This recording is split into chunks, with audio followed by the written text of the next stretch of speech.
আমাৰ এটা গোটেই গাড়ী আমি চেক কৰিব পাৰে, গোটেই গাড়ী চিন পাব। এটা আমি বেয়া বস্তু এটা দিবলৈ ৱাৰেণ্টি কেতিয়াও নিদিওঁ। আজি ৱাৰেণ্টি দিছোঁ কেলে, আজি মোৰ গাড়ীখনৰ ওপৰত মানে ফেইল এটা আছে কাৰণে দিছোঁ। আজিকালি এনেকুৱা হৈছে 4-5টাই মিলি এটা মানে 2-3টা গাড়ী ৰাখি দিছে, এটা ডিলাৰ হৈ গৈছে। তেওঁলোকৰ কোনো মানে হেৰি নাই, ধৰক আজি কালি নাথাকিব পাৰে। নমস্কাৰ দৰ্শকসকল, মই বৰ্তমান উপস্থিত আছোঁ নগাঁৱৰ বৰঘাট বাইপাছত আৰু এয়া মা মটৰ্ছ। ইউজড কাৰ অৰ্থাৎ ছেকেণ্ড হেণ্ড কাৰৰ এটা ভাণ্ডাৰ আছে এই মা মটৰ্ছত। এই প্ৰতিষ্ঠানত 1.5 লাখ টকাৰ পৰা 30 লাখ টকা মূল্যৰ বিভিন্ন গাড়ী আপুনি ৰেহাই মূল্যত এই প্ৰতিষ্ঠানত ক্ৰয় কৰিব পাৰিব। আপুনি যদি এখন ইউজড কাৰ বা ছেকেণ্ড হেণ্ড কাৰ কিনিব বিচাৰিছে তেন্তে আহক, আপোনালোকক ইয়াত বিভিন্ন ধৰণৰ গাড়ী দেখুৱাম, লগতে স্বত্বাধিকাৰীৰ সৈতে কথা পাতিবলৈ চেষ্টা কৰিম। আহক আমাৰ এই প্ৰতিবেদন আৰম্ভ কৰোঁ। ডিলাৰটো আছে নগাঁও বৰঘাট বাইপাছ, নিয়াৰ অনুৰাগ ধাবা আৰু মেইন হাইৱেৰ কাষতে আছে। আৰু গাড়ী আপোনাৰ যি গাড়ী লাগে চব গোটেইখিনি গাড়ী আছে ইয়াত। নগাঁৱৰ পৰা যদি গতি কৰে, যদি গুৱাহাটী দিশৰ পৰা আহে কোন চাইডত পৰিব?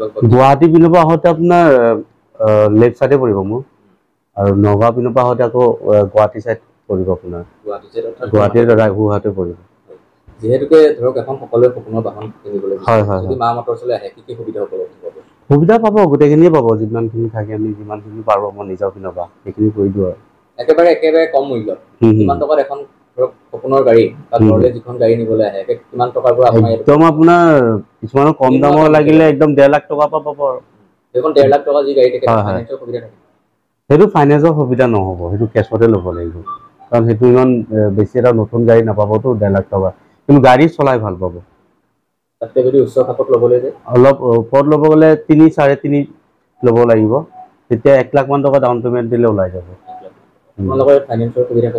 আমাৰ ফাইনেন্সটো গোটেইখিনি আছে, আপোনাৰ মহিন্দ্ৰা, চোলা, HDFC, SGB, যিকেইটা ফাইনেন্স ৰিফাইনেন্স হয় আৰু গোটেইখিনিৰ পৰা কৰোঁ। মানে এটা প্ৰফাইল চিভিলটো ভাল হ'ব লাগিব, খালি এনেকুৱা নহয় যে চিভিল বেয়া ফাইনেন্স হৈ যাব, সেইটো নহয়, চিভিলটো ভাল হ'ব লাগিব। কিমান কিলোমিটাৰ দূৰলৈকে আপোনালোকৰ ধৰক মানে কাৰ ডেলিভাৰী হয়? আমাৰ চবতে, গোটেই অসমতে হয়। গোটেই অসমতে হয়। কি ক'ব যিখিনি আহিবলগীয়া ধৰক গ্ৰাহক আছে, গ্ৰাহকৰ প্ৰতি কি? গ্ৰাহকেতো প্ৰায় এতিয়া ধৰক আমাৰতো বেছিভাগ ভিডিঅ' ইউটিউবত মানুহে চায়ে থাকে, আৰু আমাৰ এতিয়া ডিলাৰ এতিয়া পুৰণা হ'ল, প্ৰায় 12 বছৰমান হ'ল। মা মটৰ্ছ চবেই চিনি পায়েই, যিখিনি ধৰক চিনি পায় আহিলেই হয় আৰু ইয়াৰ আগতেও যিখিনিয়ে ধৰক নিজেতো নিছেই, যিখিনি আহিব লগা আছে তেওঁলোকে ধৰক জানেই আৰু মা মটৰ্ছৰ কথা। মা মটৰ্ছ ছাৰ্ভিচটো বহুত ভাল পাব আহিলে।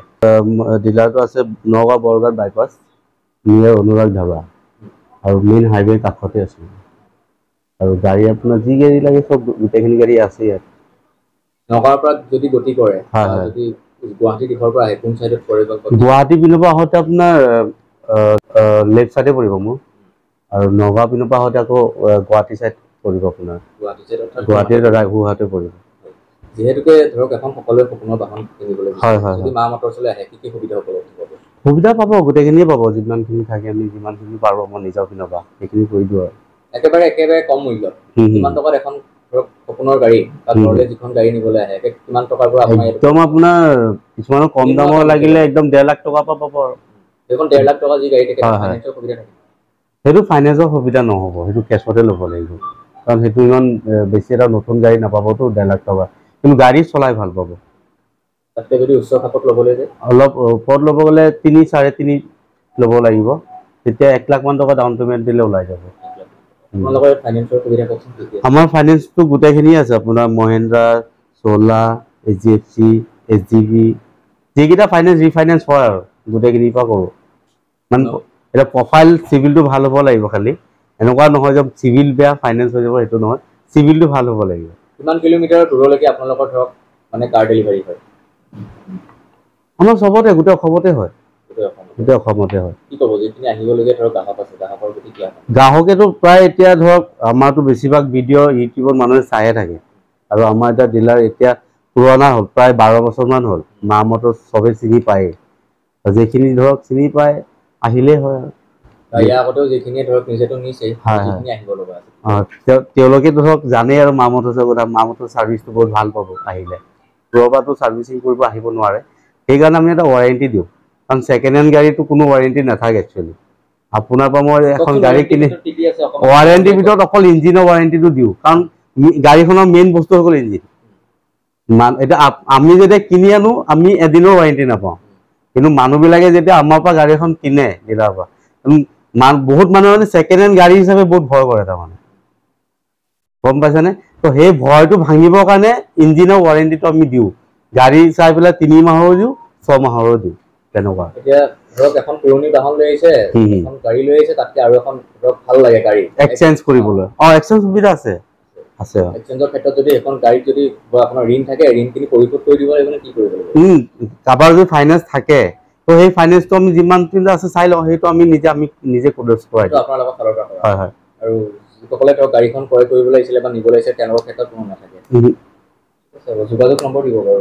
হয় হয় আজিকালি নতুন নতুন ডিলাৰ বহুত ওলাইছে আৰু নতুন নতুন আজিকালি এনেকুৱা হৈছে 4-5টাই মিলি এটা মানে 2-3টা গাড়ী ৰাখি দিছে এটা ডিলাৰ হৈ গৈছে তেওঁলোকৰ কোনো মানে হেৰি নাই ধৰক আজি কালি নাথাকিব পাৰে গম পাইছেনে কাৰণ আমি এটা বহুত পুৰণি মানুহ আমি জানে আমাৰ এটা গোটেই গাড়ী আমি চেক কৰিব পাৰে গোটেই গাড়ী চিল পাব এটা আমি বেয়া বস্তু এটা দিবলৈ ৱাৰেণ্টি কেতিয়াও নিদিওঁ আজি ৱাৰেণ্টি দিছোঁ কেলে আজি মোৰ গাড়ীখনৰ ওপৰত মানে ফেৰ এটা আছে কাৰণে দিছোঁ একো দিব নালাগে খালি অকল ইঞ্জিনৰ ৱাৰেণ্টিটো পাব কিন্তু এই বুলি নহয় যে ইঞ্জিনত মবিল নাই কুলেণ্ট নাই কোনোবা একদম চলাই বেয়া কৰি সেইটো তেনেকুৱা নহ'ব কাৰণ ইঞ্জিনটো এনেকৈ কেতিয়াও চিজ নামাৰে মবিল কুলেণ্টটো থাকিলে কেতিয়াও চিজ নামাৰে তেনেকুৱা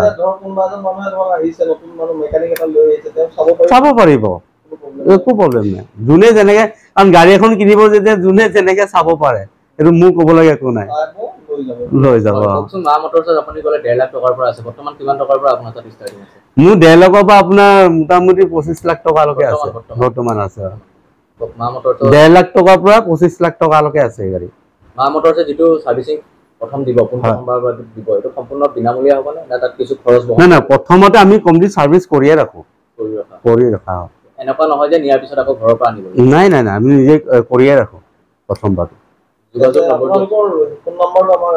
নম্বৰটো হয় মোৰ নম্বৰ আপোনাৰ 7002449657